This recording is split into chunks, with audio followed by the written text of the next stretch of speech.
So is the joke here that they gave you the defective chair? No, entirely spontaneous. What the heck? On your part. Okay. That's all right. I'll just go like this. We have other chairs in the building. Power. Yeah. The truth is, my gaming group started buying special chairs that they didn't care about that I was allowed to sit in. Because I broke 3. Oh.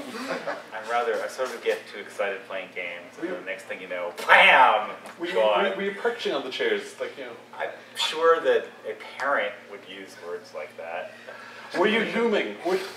Were you impressing on them the majesty of the dragon by standing on the chair? I was nervously, happily shifting in my seat and throwing my weight back and forth until they fell apart. But this one is already really on the way, so I'm going to sit like this. My apologies. I'm not trying to keep you at a distance. Phil is late, so Wade, are we on starting time?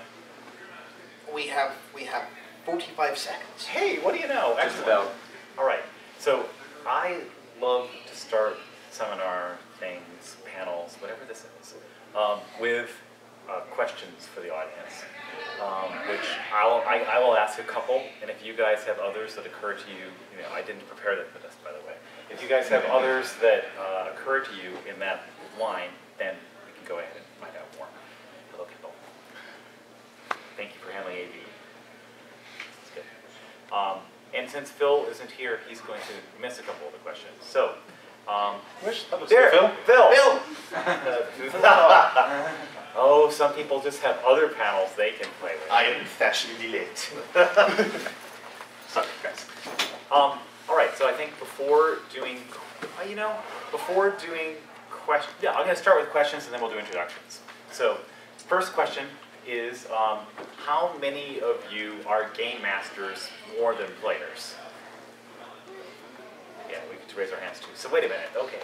All right, so I see there are some players among us. Where is our player? What's our lone player? Where's our token player? All right, so also remember that the players' brains will be, we've got the scrambler ready afterwards. So that anything you say here is in a GM-friendly environment. We'll all be able to work together on this. Obviously, many of you run 13th Age. Okay, is there anybody here who has not run 13th Age at all yet? Okay, good. All right, that's good. Good. Whatever you call your homebrew system, but you then translate it to published products, it's working okay. Well done, Gar. And for people who are GMs and running games, how many of you prefer using published adventures? Excellent. All right. Yeah, a little bit. Okay. And so then wow, this is the gaming question. How many of you like making your own? Okay. All right. Awesome.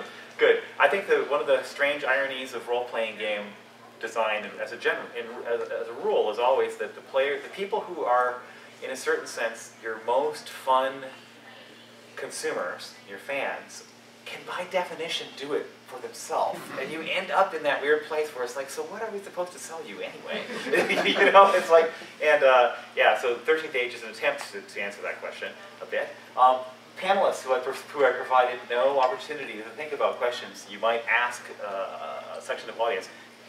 If we come up with other questions during this, I hope that we just ask them of you. Are there any questions you'd like to ask now, or do you want to save them for later? Ask them for the whole group? Yeah, questions. Well, I think it's a follow-up to your own questions. How many of you like to read adventures to inspire yourself? There's your market. There's your market analysis. Why, it never occurred to me. Phil, thank you. All right. And actually, I'll follow up again. Sort of congruent questions. How many would read adventure? Break it down, take bits out, like take an encounter or a map or a monster, or use bits of it. That's basically the answer to his question. Yeah. We all just go, this part's really good, and then we steal it. Right. Okay. Good. Actually, follow up on that. All right. We only have an hour. Wait. Which bits would you steal? Would you steal beginnings, middle, endings? Are we talking about encounters, concepts, or would you start running a published adventure that deviates? And by the way, this is exactly how I like to do panels, in the sense that it's a given. It's not. we're not professors, you know, and so yeah. Anymore. Set pieces. Set pieces. I would say kind of like how we as players cherry pick the things that we like. To answer your question, you know, the encounter can sometimes be a good idea, but a lot of times it doesn't fit the theme of what you're doing. Yeah. But more like the reason for why those things are there is what I end up cherry picking.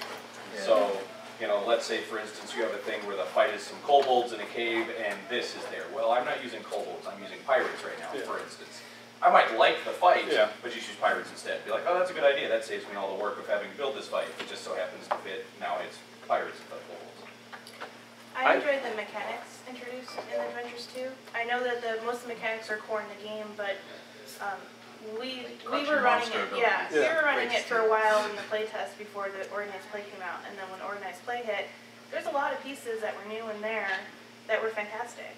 So which pieces? Okay, now we segue quickly into sessions. Ash Law, who I will allow to say 2 sentences about himself, is also the creator of Organized Play for 13th Age. 2 sentences? Oh, I know 4. That's one. Okay. Goodness. Oh no, that's not meant to be that kind of challenge. It really isn't. How big a breath can I take? Ash is right. The adventure that Ash has written most recently that's big and not published yet is Shards of the Broken Sky.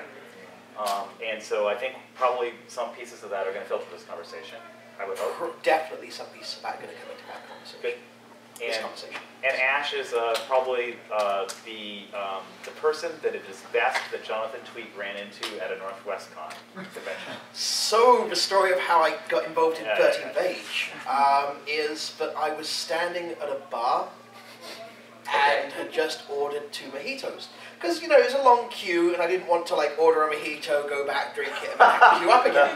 So I got a mojito in both hands. And I turned to my right and there's this guy stood there and I'm like, I know you, but I don't know why I know you. And he's like, yeah, I'm Jonathan. I'm like, do I owe you a beer?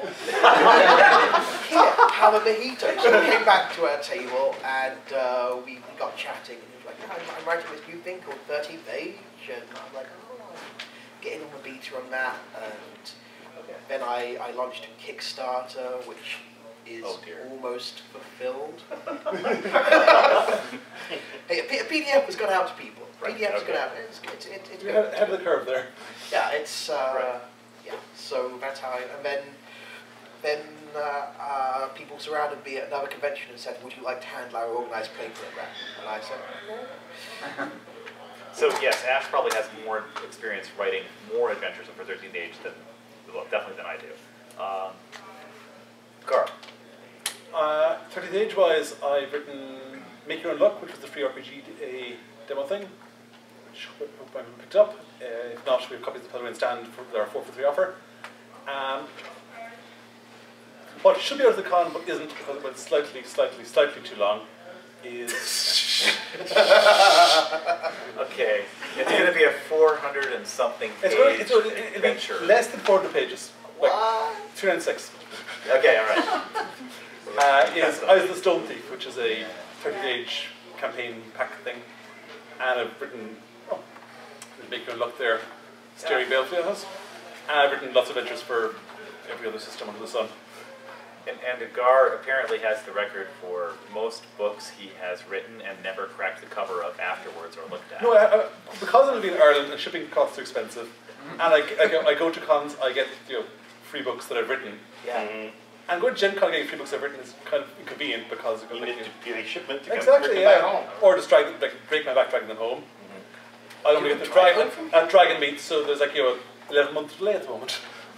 So we have 3 people who are writing adventures for Byropal. 1 person who is not yet. I like that.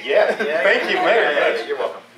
Phil, you should have your. I was worried about my accent. I'm not anymore. No. We're multicultural. My name's Phil. I'm also known online as the Chatty DM. I've been working freelance for the last 6 years or so. My recent work was co-designing the Marvel superheroes heroic role-playing game. The Firefly I worked a little bit on Firefly, and right now I'm mostly a scriptwriter for Assassin's Creed. Rogue. And so, but the thing that brings me here today, I think, is the fact that my main game that I'm playing right now is 13th Age, and I talk about it a lot online. And I have my own approach to playing it, shaped by my players who've been playing with me for about 20 years. Right. I think so. Yeah, that's right. Yes, good. Because I believe that, like, I'm actually curious to see your adventure design tech and share it with the audience. I kind of want you to talk a bit about some of the wacky things you do in Shards of the Broken Sky. And I'm going to go ahead and we're going to do like a draft order. We went down this way. Ta-da! So, share with us your crazy note cards. Yeah, so I've got players who don't really like to follow, linear paths and whatnot. They like to engage with NPCs I never thought would be important, and they really like to play with the icons to a level I never expected. One of my players, one unique thing was, I am the Diabolist's son, stolen at birth by the Shadow Prince and raised by the Priestess. And that's... One die apiece. That in a nutshell is what my players are. Okay, right. So the approach I've been taking is basically using index cards, in which I've got one card for each of the major element of my game, and they're broken down based on the chart. Did I ever show you my random adventure chart generator? I published a D&D adventure using it once. So, I did. I totally did. If you ever played a level 0 adventure, I generated it randomly. These are confessions that are so sweet. The Talking with a different the bad guy, the villain of the adventure, was a kobolds on stilts. Excellent. Right. So it basically is this one card. The first is the summary when you want to pitch to someone. The backgrounds where you explain when you explain to yourself what the adventure is, and then you'll go with each of your factions. If you're in a dungeon, you'll have factions. Like I had the Lost Dwarves, I had the Drow, I had the Shadow Cursed Forgeborn, and they each have agendas, leaders, what they have that they can give to players, and what they need that the players can provide, or other factions. And you basically send them, and the map. A very beautiful map. Yeah. Which each faction controlling, it's ugly as hell. I just troll my players in there, and they go into the area and they start meeting one faction, and they start role-playing with the faction, and NPCs are going to be created. Yep. And the icons are going to get involved, because I've got icon involvements in them. So what's their stake? You preload the icon involvements. I usually ask to roll them before we get the session. Yeah. Okay. All right. Sometimes they just do it on the spot. It depends on how much time I'm willing to improvise. But the reason why I developed this trick, because it's basically it's called the Hipster PDA. This is like a stack of cards that you can go around and just take notes. It's an old time management technique. There's a lot of meetings at Ubisoft. And as a writer, I don't like hearing programmers complain. It's not, you have to complain, that's how you make stuff. But I'm not involved in that, so I just sit down and I design my adventure. And people argue for hours. It looks like you're taking notes on that. It totally is, it looks like you're taking notes. Everybody thinks that guy really wants to get ahead because he's cataloging our weaknesses. It totally is. And by the end of a week, after 4 meetings, my old adventure is ready. Wow, double dip. Okay, so, all right. So that's my approach. And it works really, really well. And then we build up on what they did in the previous session. So this little stack has lasted me 4 2-hour sessions. Okay, all right. And you call it? That's the Path of Shadows, I think. And you call it Hipster PDA? Yeah, that's a Hipster PDA, yeah. All right. Is that a term that is inherited from elsewhere in the culture? If you look it up on Wikipedia, and you'll see a pattern card with it's just like index cards with this. It's a life hack. Yeah, it is. I think I called that note taking like 20 years ago. Weird. Note hacking. Yeah, we call it a life hack. They called it life. There it is. Excellent. Thank you, Phil. My version is sort of like inside one of these, and then I have to be like, what page is that on? Yeah. All right. I think Ash will have more on index cards later. I will have more index cards. Garth, what would you like to share? Right. For the last couple of months, we were running a playtest of Stone Thief. And the way that the adventure works is every so often this living dungeon comes up, goes brom, grabs the players go after it, and they go off and have my lovingly pre-designed, pre-written encounters and so forth. In between those sessions, I have prepared pretty much nothing. Because I'm lazy, my players are much, much lazier. Hi guys, if you're watching this, but you're probably not because you're lazy. Some of them will vaguely know the rules, some of them won't. They like the roll of the dice, I tell them which dice to roll. I'll prepare very, very little, just like vague ideas of what's going to happen in the adventure. And what normally happens is start off with rolling icon relationships. They'll demand magic items, because demand magic items. I'll go, no, you come up with much more interesting ways to use those icon benefits you have. And once basically you tell the players that you have a 6 with the Emperor there, how are you bringing the Emperor in to solve this problem I've thrown at you randomly off the top of my head? You sort of snowball from there, because bringing the Emperor will you suddenly have a group of Imperial soldiers on the field. What happens if they fall victim to a plague? Basically, take over the players and give me and throw it back at them, and then roll some dice. And that normally fills up 3 hours. Eyes of the Stone Thief is sort of ridiculously fun, and I think there's an element of wait, did Simon make the conversion? Which conversion? I'm confused by. Hold on a minute. Elaine, song and dance, song and dance, song and dance. No, that has not been agreed on yet. There's an internal debate. We must cut the tape. Okay, all right. I will be. Yeah, sure. So anyway, Eyes of the Stone Thief. Woohoo! I'll look at the dash. Okay, so adventure design. Okay, so I do a lot of the organized play adventure stuff. So I'll talk about that quickly. Those who've been playing or running it will probably have picked up that how many people have been playing or running the organized play? Awesome. Again, how many people are downloading it, tearing it apart, using it for inspiration? Not quite the same. So you'll notice that they kind of have each week kind of has a formula to it.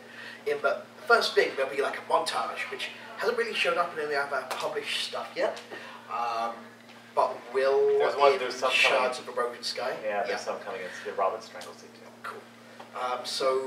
That will be a published version. Yes, it's so it will start with a montage, which is a great little thing, but allows you to go, okay, here's a situation. You're on the side of a volcano. Tell me a problem that your party encounters. Don't tell me how you solve it, because she solves it. The next person solves it and then provides the problem. So you go around the group. Nobody rolls any dice. It's just they go around and they say how their characters have been awesome, getting from last week's adventure to the start of this week. Does anybody use it to be painfully awkward, or do they always go with awesome? People go with awesome, and when they go with their character painfully failing, it's always funny. It always speaks to what the character's about. Right. Yep. So everybody gets it, and it gives you a chance to kind of reintroduce your characters. Then I make sure in each adventure there's a skill challenge, something social, somebody to talk to, and a couple of fights, and that's basically it. Getting more complicated, Shards of the Broken Sky has some really interesting new stuff coming up. Dungeon tension tables. We can talk about it. Dungeon tension tables. So the way that dungeon tension table works. So you enter a dungeon or other dangerous area, and as a player you don't know what's in there, and as a GM you know what the rooms are, but you don't know what's in there really either. It's like the old wandering monster table. So you roll a d20, 1 to 10, nothing happens, but the tension counter increases by 1. And then 11 to 15, something happens that's like, oh, the dungeon moves slightly, dust comes down from the ceiling. You know, minor cosmetic stuff to get the players worried. 16 plus, something happens. So 16 plus odd is like, okay, a monster shows up, a level appropriate monster. Here's a list of them. And then the odds are 16 plus odd is, okay, and this dungeon has like an environmental thing. So for Shards of the Broken Sky, it's like the broken magical defenses of this flying island. And each individual dungeon has like specific different tension table stuff. Yes. Tension table stuff that fit it. Yeah. So my players both love and hate that because they enter into a new area and they're like, wait, this area has a tension table? How deep do we want to go? We'll go 5 rooms in and then we're going to get back out because we know that the tension table is going to go up and up. Which means, but when they start exploring, they know that if they're just wandering round and round a dungeon, sooner or later, stuff's going to start to get really dangerous. And they figured out that if they wander right into the heart of a dungeon, they need to have a good get-out-of-town plan. Because otherwise, they wander right into the heart of a dungeon, the tension table is now at +10, and they know that every room is going to have a trap monster, time to run. Yeah. So they actually encounter this. So there's a bit of Shards of the Broken In other words, Sky. though, an important thing here is you're not, when you use a tension table in this way, you're not using the heal up rule of like, oh, 4 battles, go ahead and heal up. You're like, sorry, you're the freaking dungeon. Yeah. Good luck in getting out. Oh yeah, okay, all right, that's important. So there's a bit of Shards of the Broken Sky called the Broken Spine. It's a tower which has fallen out of the sky, magical tower, and it is now laying on its side like a spine. There's all these sideways rooms that have kind of fallen, hodgepodge. There's these magical defenses which are activating or deactivating depending upon the tension table. You've got some wandering monsters like some survivors who think that you're the people who attacked this place and they come attack you. So they went through this place and they pretty much fully explored it. They then left. They came back like a couple of days later and they're like, okay, we need to get to the other side of this valley. There's like magical ruins all around falling out of the sky. Oh, so this was a shortcut. This is a shortcut. And they're like, we already cleared it out. We already cleared it out. No. So they go in, I roll on the dungeon tension table, first roll, 20. Oh, there's an Etin there. I'm like, Etin? Etin? Why is there an Etin here? There was no Etin here 3 days ago. Oh, okay. They fight the Etin, enter the next room, roll again. Ah, another monster. There's another Etin here. Like, what? They lure the Etin out of the tower, kill the Etin. They're like, good, I'm glad we've dealt with that. Now we need to rest up, guys. Into the tower. Another Etin. And they're like, is this thing just full of Etin? I guess, because the whole place is really dangerous. This place is a safe place to be, so the Etins are taking refuge here. And they're like, yeah, we're taking the long way. We're going to go the long way round. We're going to go the way round where you fight dinosaurs and stuff. We're not fighting Etins. I was looking to this Etin adventuring party at the far side of the other person's campaign going, guys, we rested that tower. So, dungeon tension tables, let's see, what else? I believe the dungeon tension tables were pretty much, the other thing might be mapping tech. Oh, yes, okay. That you should, it's worth mentioning. So, because Shards of the Broken Sky has a lot of very complicated internal layout areas, the way that I dealt with that is, rather than giving you, okay, here's the corridors, here's the rooms, I just put like a circle which says A, this is room A, and it links to I think that looks like yours. Yeah, like that. Very much. And what you do, once like you're close to finishing, you take your little map of circles and things, you give it to our fantastic cartographers, yes, and they do magic with it. Yeah. Have you seen the Stone Thief maps? I haven't seen the Stone Thief map yet. It's like a wonderful 3D effect. Yeah, I'm looking forward to gorgeous. getting No, fully mapped out. Simon has a man. Simon a knows marketing best. technique?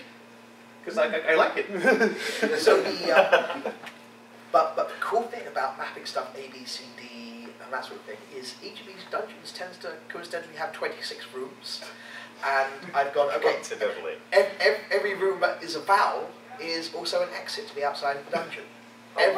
Every room that like rhymes with B, C, you're just D, insane. E, C has a common thing.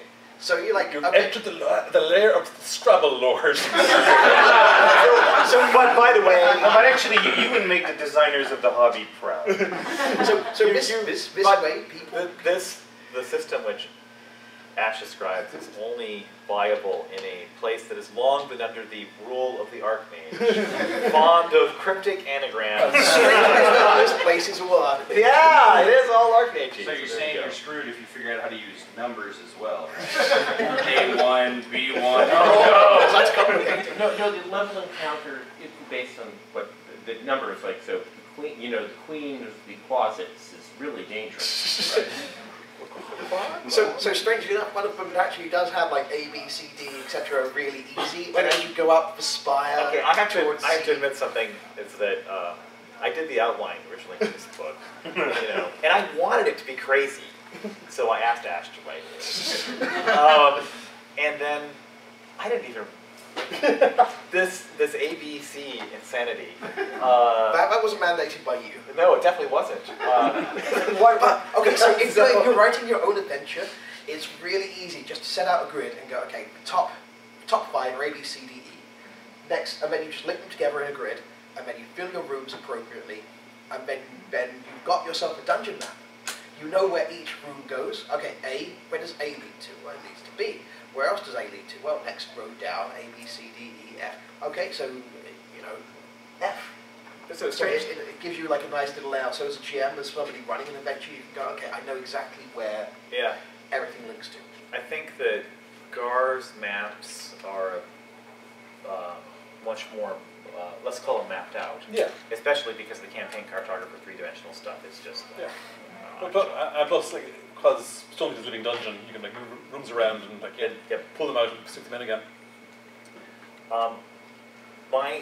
You notice I'm not saying a huge ton, and that's because if you had to look at my body of work and the words adventure design, you'd find a couple things I wrote for 4th edition,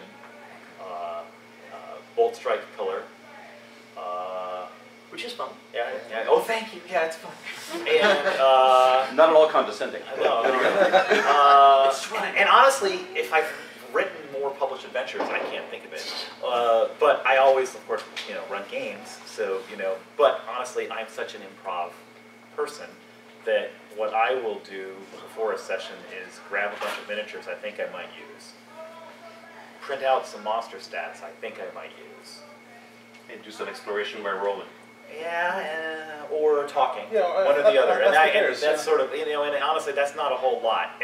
But that means that A, I'm incredibly lazy, and B, then I sometimes rip things off from other people. Index cards, the two of you. So you should sit together now. What I do with index cards is for each player, I write down at the top of an index card there. Yeah, pass me an index card. Oh, do you have an index card? Sure.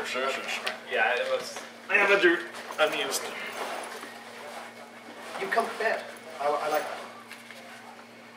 that. Okay, so at the top of each index card, I'll write down... Okay, by the way, people who are freelancers, notice what I just did. I gave the designer one of my adventure as a pitch without just... Oh wow! So at the top, I'll write down like the player name, their character, and then one unique thing. Then under that, I'll write down their backgrounds and their icon relations, like in real shorthand. And then I'll have them in a pack, and I'll just shuffle them up in front of me. And then what I do is I've also got like extra cards which says stuff like smell and hearing. So as they're going through an adventure, I'll go, oh, smell. You're just shuffling and drawing. I'm just shuffling and drawing. I go, oh, smell. You smell the faint, acrid odor of cobalt cheese. People are like, cobalt cheese? Where did that come from? Yeah. If they kind of like latch onto it, it's like, I'm like, okay, that's now part of the adventure. Cobalt cheese. Okay, so they then go, they find some cobalts, etc., etc. If they don't really care, cobalt cheese, whatever, then I don't refer to it again in the adventure. I also have a card which says... that's for kobolds. Sorry? Kobolds make their own cheese, which is... Okay, so when you go back to your group, have the kobolds have them encounter a tribe of friendly kobolds, but make their own cheese. But don't give the kobolds any animals. And after a while, they'll figure out the kobolds are making their own cheese. And they'll burn the village to the ground. And then I've got like a card which says list of returning stuff. So at the end of each game, I'll say, okay, what interests you? So in Shards of a Broken Sky, there's a repository of one of the early adventures before Vantage falls out of the sky. Is you can go into this valley, and like the Archmage is Spoiler alert. Wait, this. Okay. So there's this place called the Repository. It's like Warehouse 13, but for broken magic items, stuff that was given to the Emperor as a gift, but we've lost the matching statue from this set, or whatever. It's semi-broken, or like this stuff is incredibly dangerous, but to everyone. We can't really even use it as a weapon. We just keep it locked up in a room until we figure out what to do with it, whether to destroy it, research it, whatever. So the players kind of broke into this place and were like, "Oh, great! It's an orb. The orb is a glass orb. It contains like an unraveled magic rug, and the magic rug, if you let it out, kills everyone." And we're like, we don't know whether we should take this at all. Or like there's a coin, a lead coin, which turns other coins nearby into lead coins. And we're like, should we take? And they go through this place, and they find in this room a goat's head. And it's like a floating goat's head, and the goat is perfectly fine, just being, wanders around, being a goat, completely oblivious to the fact that it has no body. And they were like, we really like the wandering goat's head, so I wrote down returning things, wandering goat's head. And so like once, and when I get through to that, and then you shuffle through I shuffle through it, and I'm like, okay, in the distance you hear this kind of, like, it's a wandering goat! The goat's head! Why did we let it out? Is this where the girl from Scream Heart comes from? So, yes, there is the goat from Scream Heart Manor. Do you ever forget what you've written, like the meaning of what you've written down? Because if I did that, I'd be like, next session, wandering goat head. I've got some stuff written down there. I'm like monkeys are the natural predators of halflings. And that's been written down. I can't remember why I wrote that down, and it's never come up. So like monkeys are natural. And so you're waiting for it to come up. Just waiting for it to come up. That's awesome. Humans are actually dire halflings. Is what I mean. So yeah, I just shuffle through, and because I've got their backgrounds written down, I know that if I shuffle through to somebody who's got background, you were a wine taster for the Archmage, then I know that I should stick in some sort of thing into the adventure, even if it's not written in. Yeah. But I should stick in. Okay, so you come across this thing, and you're not sure whether it's safe to drink or not. Is this thing poisoned? Okay, well, make her up. Does somebody here have like a background that's relating to poison, or perhaps tasting stuff for poison? And the player will go, "Oh, I do." And I'm like, "Oh, okay, yeah." So everybody then gets a chance to bring in their backgrounds into play. So that's how I use the hipster. So out of curiosity, has anyone else ever heard of using that method? The hipster BDM? No, the shuffling all the time and getting rid of it. I do almost something identical to that, except with their one unique thing. Like usually when you're coming up with one unique things, you always think of like some really funny things you could do to the player as you're thinking of it, or have done to them. And so I always write those down, and then like I keep track. So you keep track of the ideas that aren't. Yeah, like I'll put ideas on the card, and then like I'll go through, and if I use one, if it's a one and done, I'll scratch it off. If it's like something that could reoccur, or even better than that, I actually write notes about other players' interactions on the cards. So like so-and-so has a guy who really wants to kill him in this town, and I'll make a quick note about that, and it'll shuffle. Even if we're not in that town, I'm like, yeah, that was a good time for that guy to pop up and be like, you killed my sister, and for no apparent reason. There's a role-playing game called Free Market in which the player starts writing memories about there's 5 things, but you need to pick 3: a place, a person, an object, or stuff like that. And but you can use that when you start a campaign, which says, okay, everybody give me a place, an NPC, something you did bad, something you did good, whatever. And they all write them on different cards, and you just pick from them, and you create adventures like that. All right. Free Market is on my list of. I should look at that, and I have not. I'll tell you We should ask for questions. Oh, absolutely. It's question time, for sure. Now, if there's a huge rush of questions, I have a foolproof system for handling them all. And if there isn't a huge rush of questions, we go one by one. So, are there any questions from the audience? Because if not, we're going to start asking questions of our own. Here's one. Okay. When you're using the tension tables and things, how do you let your party get all the way through the dungeon, or to a reasonable state without having to keep coming back out? Okay, so with using tension tables as a dungeon where you want people to get through, you could do it level by level. So they're like, okay, if we keep exploring this level with the kobolds, we're in deep trouble. We need to either leave or get further in. And then you have like a tension table per level. If you don't have that, and that's not in Shards of the Broken Sky, because they're mostly just like free-form dungeon environments, where there is no get through the dungeon. They're just like, this tower's fallen out of the sky, we need to go through this tower and figure out what's what. So it doesn't matter if they only get like 10 rooms in, because then they then come back the following day and get 10 rooms in from a different direction, and maybe when they decide, okay, that's enough for that dungeon. We're no longer interested in that, and it's now infested with Etin. So some parts of Shards of the Broken Sky there is a definite, we want to get to this particular place in this dungeon, but in that case I make it really obvious where it is. There's a place which is like an inverted pyramid that's fallen out of the sky and flipped upside down, so it's an actual pyramid, but now everything inside is broken up and upside down. They then go through it, and they kind of pretty much, you know that the important stuff's going to be right at the top. So it's easy for people to not take all the side rooms and just go, okay, we need to get right at the top. I don't know about you. I don't want to step into design or whatever, so you can just shut up, Phil. But I conceivably see a living dungeon in which, when you kill or access part of the dungeon, you basically lower the tension. The tension table, which would be that's a really cool idea. With a there's one dungeon, the Dungeon of Red. I think I'm actually going to write that in as a sidebar. Yeah, that's perfect actually for that. Rob, So, could you make a little note about Dungeon of Red? Red? So my address is. So there's this dungeon that's full of ooze folk, which has been spoilers. Oh, I don't know. Okay, so reskin the ooze folk. So there's this area which the Archmage set up with his own little religion, and they all worship him. They've never seen the outside world. Hold on a second, because we are going to beam this thing out, right?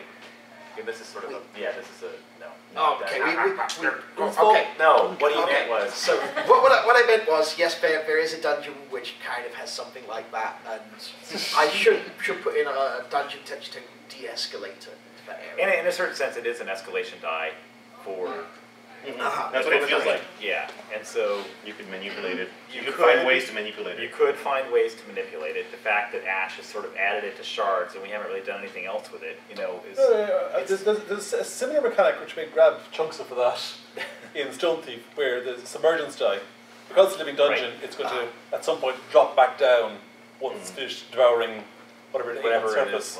So basically, as you go through it, there's things you do. Yeah, things you going through levels and also killing basically load-bearing bosses increases the submergence die, and when it hits maximum value. So did you say load-bearing bosses? Yes, I love it. It's a great trope. Oh, that's right. There are load, and they literally are load-bearing. That's actually a fantastic idea, by the way. Load-bearing bosses. It's unfortunately not original itself, but no. It doesn't have to be original to be cool. That's true. Yeah. But yeah, anything sort of like mechanized to help you surprise yourself in an adventure is a useful technique. I mean, if you're jamming a published adventure and you know exactly, okay, the player's going to go this room and this room and this room and this room, and they're going to fight these monsters. And yes, I'll be vaguely surprised by the player's dice rolls and actions.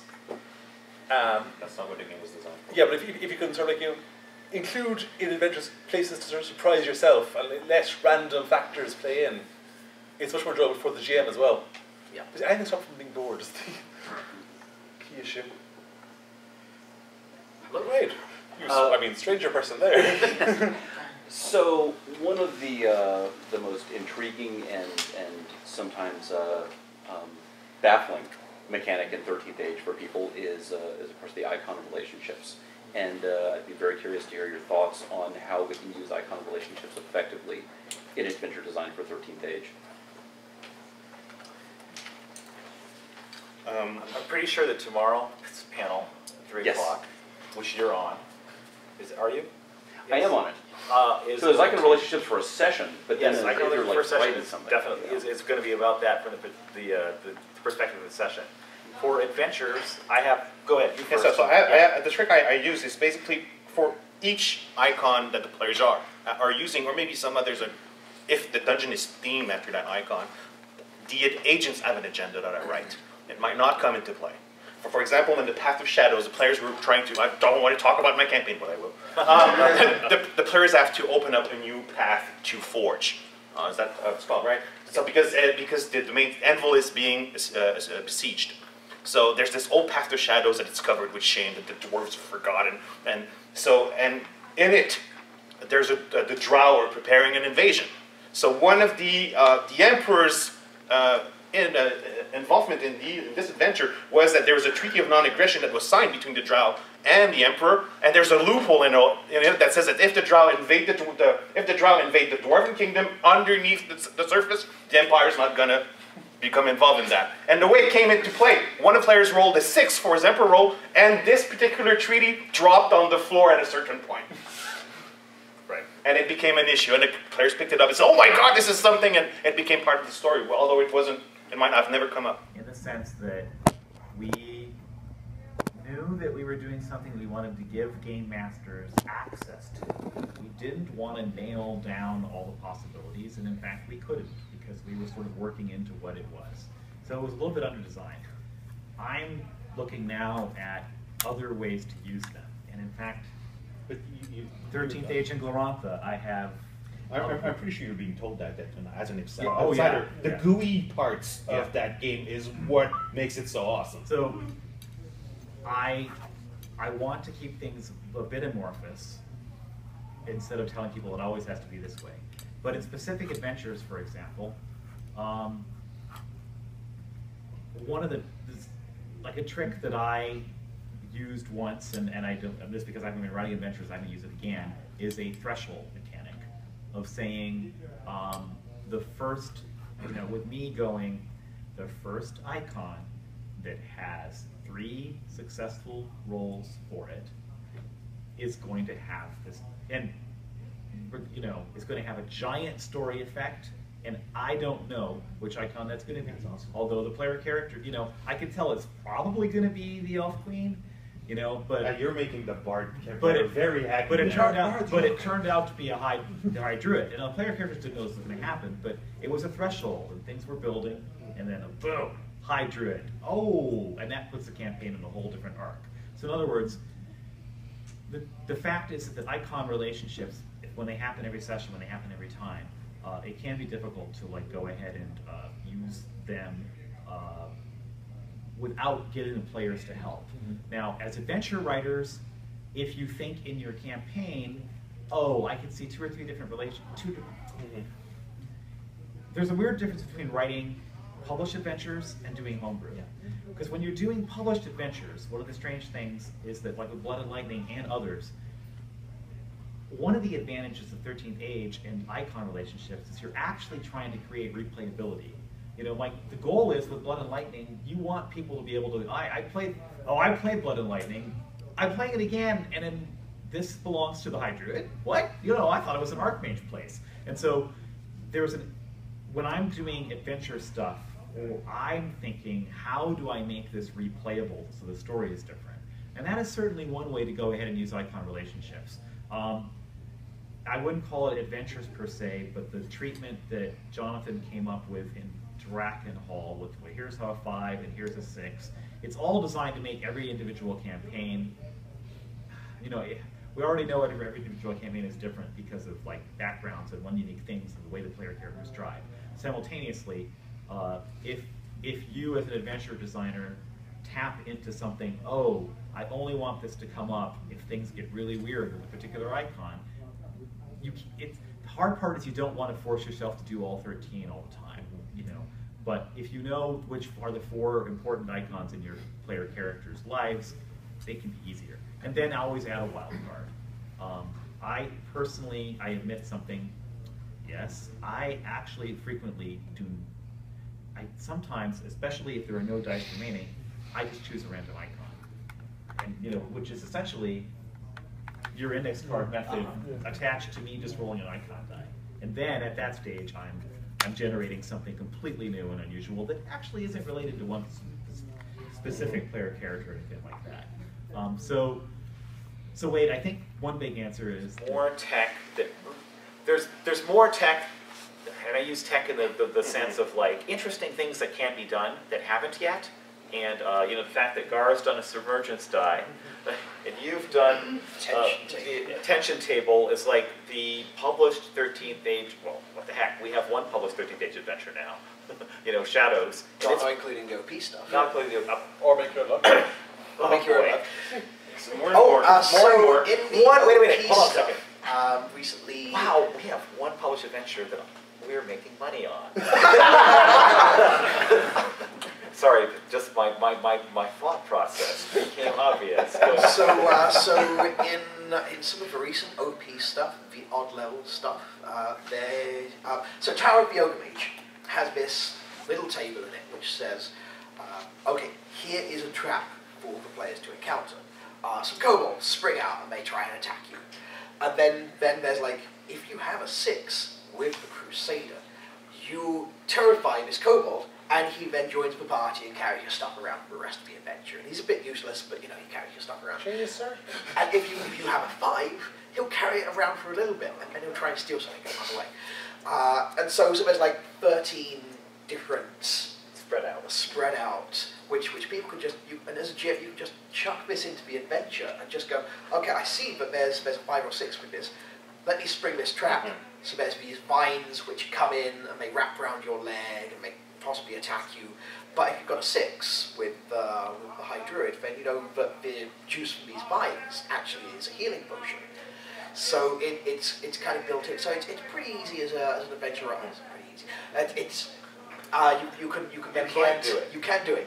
You could write in 13 different traps, 13 different like minor NPCs for an attack, but they're not strictly speaking a fight. It's just like a trap. They do 2d6 damage. Punching the word and then you just put in, you know, if you have a 6 with so and so, this happens. If you have a 5 with so and so, this happens. And you can spread those 5 and 6 out. So maybe it's a 5 with the Crusader allows you to burn those vines off, because you totally know that those vines wither when you hit with fire. But a 6 with the High Druid allows you to milk the vines for healing potion. In one of my adventures, I wanted to get magic. 6s for magic item out of the way, so I got them. Third level, they all got 3 magic items and stories, and so they kept rolling their relationship rolls, and they could get another magic item for it to become interesting. Or I would design the adventure and I would put empty cards called minor events. And when after a major encounter, I gave a minor event. Do any of you guys want to use one of your 5 or 6s to explore something about your character? So, okay, so this dwarven noble wants us to take all the human refugees and storm the orcs. Oh, let's kill this guy. So we take, and we explored another. Never saw this coming. And he said, I'm using my queen relationship 6 to convince a bunch of drow to go and assassinate the noble. Okay, had it been a 5, they would have been a risk or a cost to get that. Right. And it really worked well. So basically, you use it as player-created plot for minors, stuff that will bring forward their own stories within the major plot that I work. Right. So the novelist is happy, and the players are happy. Oh, we've got 10 minutes left. Does anybody, 12 minutes? I have one question. So everybody's stealing things from legally from adventures that we're creating, and I know that your adventure's got innumerable things to steal, and I know yours does too. So I'm sort of like, I'm happy about what's coming up. You know, it's pretty possible, pretty easy. And Strangle Sea has stuff that can be stolen. What kinds of, let's see. Okay, what kinds of product as an adventure published from us would give you the most things to grab from? Like, you know, anybody can volunteer examples, and I'm just going to be writing. Don't think we both really liked, and I mean, because we were really waiting for a more living dungeon material. And when we play tested the Sunken Sea level, it was like immediately, when this comes out, we're buying it. We were very happy with it. Right.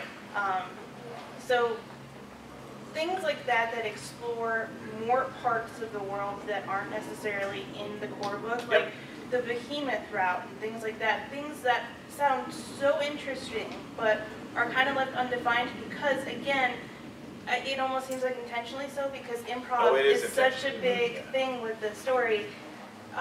Improv's nice, but having something defined, written about that is very nice. So let me ask a question about an idea for, I mean, this is how I'm planning to present things like that. This is my plan. And if I haven't asked it outlined, like Starport, I never wanted to go ahead and like define Starport precisely, because good lord, it's where stars dock, right? But, however, if I were to define Starport, it would be with between 4 or 5 really different interpretations. Oh God, thank you. Yes. Okay, and so here's the weird part. First of all, I'm cheating because you're not creating canon. No, I'm not creating canon. That's the thing. I'm not creating canon. I'm creating options for people to go ahead and take. Now, for me, it's fun to do that because the truth is, I don't think there's just one way that these things should be. And you know, even the 13th age fiction that's going to start, the authors are being. There is no canon. You know, we're telling them just because that guy wrote a story, or that character or icon is like that. The next one is, oh, come on, go ahead, make the priestess completely different. You know, in this one, the priestess is a fascist. You know, who's bringing life and light. You know, and but that's okay for a novel, and that kind of approach is what I would actually use for, you know, Drakenhall is a little bit like that. You know, in the sense of like, here's a bunch of ideas, but some are nailed down. But when it comes to the places that have no definition at all right now, like Starport, and also the Core of Behemoth specifics and stuff like that, that's my intent. Is that useful to people designing their own adventures? Because you can plunder it in different campaigns. Okay, all right, well that's good. Because I think my goal doing this line is,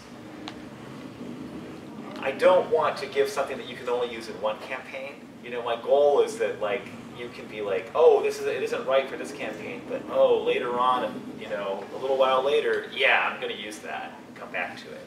So I see the Worlds of 13 Age as a sliding door universe, in which whenever you start a new campaign, you don't go to 14th age. You really start a new story, and it can go different ways. And if players want to follow the exact same paths, you want to put obstacles that will send them in different directions.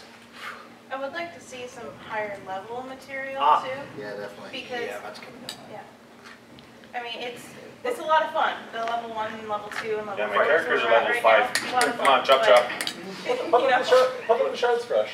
Sorry? What level are the shards for? Shards of Oracle Sky goes from level 1 to level 10. Jesus. Nice. Yes. It's so level 1 you start out with, can't talk about it, and level 10 goes and redacted.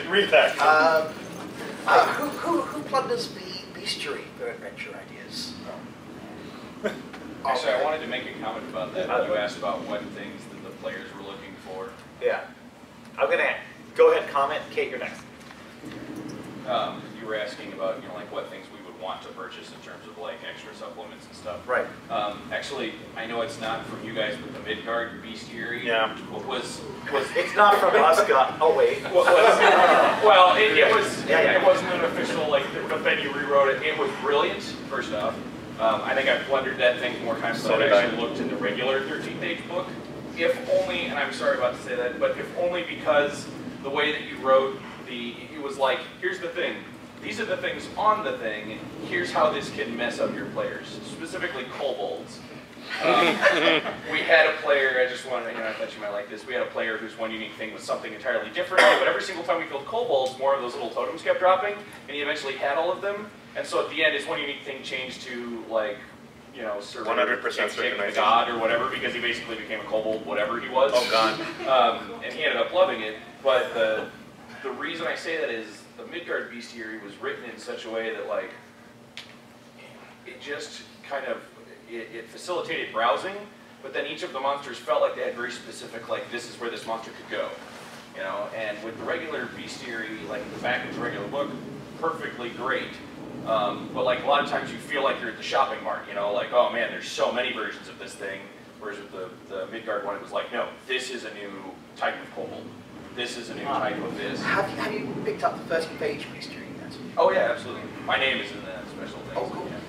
Yeah, actually, I was going to get to that. Once the next bestiary came out, brilliant. It felt actually like that exact Midgard bestiary, and so as soon as that came out, I picked that up.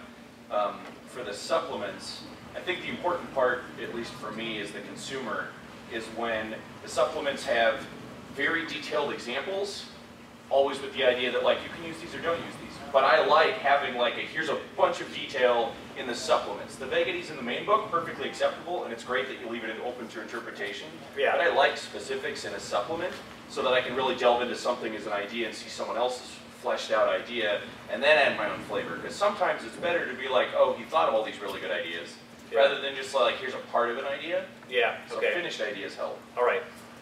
I think then rather than going into them, I'm going to say that I think a couple things we're doing are going to work for that. That's good. Sounds like we've got 5 minutes left. Okay. First 1 and 2. Just very quickly, going back to a higher level thing, do you imagine writing something or a dungeon where your players can undergo almost an apotheosis in order to become the next icons?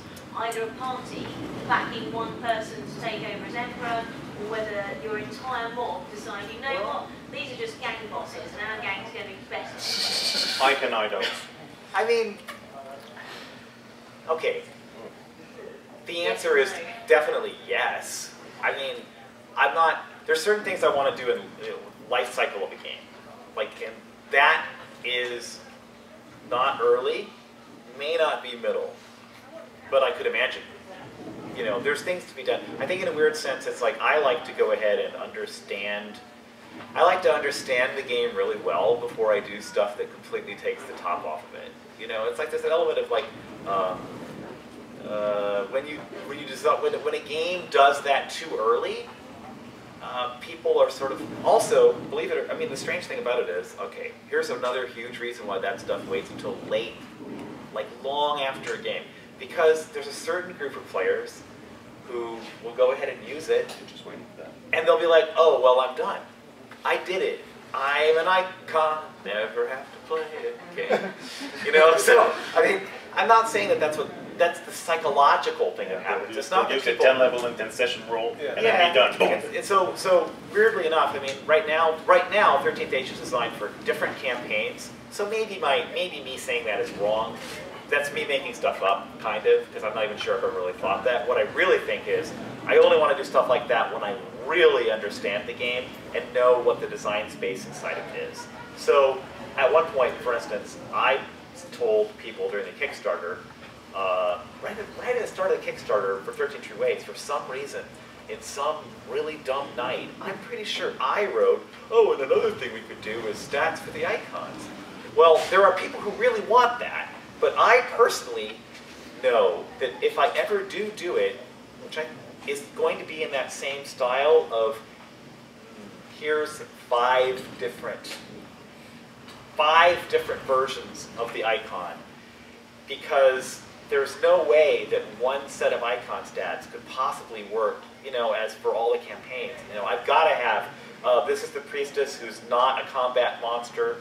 This is the priestess who has all the powers of all the angels, and you know, oh, and here's all the angels, you know. So the thing about it that was like, as soon as I started thinking about what that would be, I realized that's a giant book, and it has to come after the treatment of the organizations for the icons get the same treatment, and you know, and so that's why that's an endpoint product. It's like something really cool to do, but I can't do it at the start. So we've got 1 minute left. So. Quick fire round. Yes. There used to be a 3.5 book called Book of Challenges, which is basically a big selection of riddles, a little bit of combat, I remember that. some kind of complex dungeon rooms, and I like to see that for 13th Age. And so basically, it was a great book. And basically, Book of Challenges basically said there are hobgoblins there, and this was very specific. I think the power of 13th Age is the thing, having icons as variables. Yeah. Saying like, this is a temple of icon of player 2. And basically in the Dungeon Master, just once he adds what the players bring in, it changes the room to something interesting. Then and so I would definitely buy just a collection of all these, a collection of ideas. Okay, I don't know anybody here who could like turn out such a thing. Yeah. Cool. Good. Thank you for that suggestion. That's good. I had forgotten about that book completely. So yeah, there was a terrible, terrible time where people at Wizards of the Coast during 4th edition, for some reason, they're like, bring all your 3rd edition books and pile them into the center. And it's like, I still have a bunch of 3rd edition books, but there are some like that one. It's like, I don't have that anymore. I forgot that existed. So, yeah. Cool. I think that's... Oh, it's time. It's time. You can catch... The 3 of us are going to be at the Pelgrane booth quite often and doing other seminars during this week. Tomorrow's is at 3 o'clock. Definitely find us to talk more and ask questions. The Pelgrane booth is good and elsewhere. And there'll be other seminars. Tomorrow is game mastering, yes? I believe so. Yeah, sure. Yeah, we'll go with that. Yeah. Okay. I think tomorrow's game mastering. Thanks very much. It's really fun.